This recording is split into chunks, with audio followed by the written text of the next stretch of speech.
అరుణాస్పదం అనే పట్టణంలో ప్రవరుడు అనే బ్రాహ్మణ ఉత్తముడు ఉండేవాడు. అతడు గొప్ప విష్ణు భక్తుడు. గృహస్థాశ్రమ ధర్మాలను పాటిస్తూ అతిథి అభ్యాగతులకు సేవలు చేసేవాడు.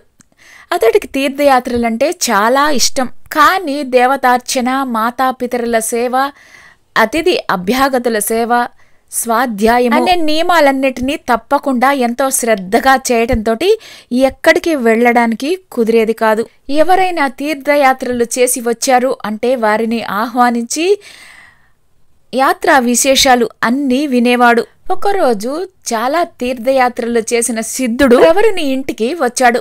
ప్రవరుడు అతనికి మర్యాదలు చేసి, స్వామి, కర్తవ్య పాలనే అన్నిటికన్నా ముఖ్యం అని తెలిసినా కూడా పవిత్ర ప్రదేశాలను ప్రత్యక్షంగా చూడాలని ఉంది అని చెప్పాడు. ప్రతి దినము కర్తవ్య నిర్వహణతోటే తీర్థయాత్రలు చేసే సమయం ఉండటం లేదు.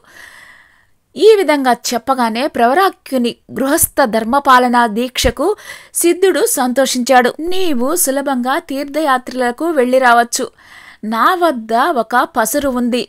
దీనిని నీ పాదాలకు పూసుకుంటే నీవు మనోవేగంతోటి సంకల్పించిన ప్రదేశానికి చేరుతావు అని చెప్పాడు. ప్రవరుడు మహా ఆనందంతో ఆ సిద్ధుని దగ్గర నుంచి పసరును స్వీకరించాడు. ప్రవరుడు అందరి అవసరాలను తీర్చి కుటుంబ బాధ్యత భార్యకి అప్పగించాడు. ఆ సమయం లోపల ఇంటికి రావాలి అనే తలంపుతోటి పాదాలకు లేపనాన్ని రాసి హిమాలయ పర్వతాలలోని పవిత్ర క్షేత్రాలు, తీర్థ ప్రదేశాలకు చేరుకున్నాడు. హిమాలయ పర్వతాలలో ప్రవహించే సెలయేళ్లు, సరోవరాలు, పించాలు విప్పే ఆడే నెమళ్లను ఆనందంగా, ఆశ్చర్యంగా చూస్తున్నాడు ప్రవరుడు. ఇక ఇంటికి బయలుదేరి రేపు వచ్చి మిగిలిన ప్రదేశాలు చూడాలి అనుకున్నాడు.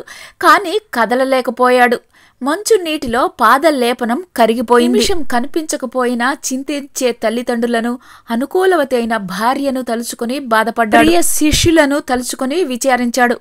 ఇంతలో వరుదిని అనే గంధర్వ కన్య ప్రవరాఖ్యుణ్ణి ప్రలోభ పెట్టాలని అనేక విధాలుగా ప్రయత్నాలు చేసింది. ఇంటికి చేరలేకపోయాను అనే దుఃఖం, వరుదిని శృంగార శ్రేష్ఠులు ఒకవైపు. ఇంతలో సూర్యుడు అస్తమిస్తాడు. వార్చని జీవితం వ్యర్థం అనిపించింది ప్రవరుడికి. నేనే కనుక నిత్య అనుష్ఠానం చేస్తున్నట్లయితే, కర్తవ్య పాలనా దక్షుడనైతే ఆ అగ్నిదేవుడే నాకు సహాయం చేస్తాడు అని అనుకున్నాడు. క్షణం తన ఇంటిలో ఉన్నాడు. భగవంతుడికి నమస్కరించి అనుష్ఠానాలు చేసుకున్నాడు.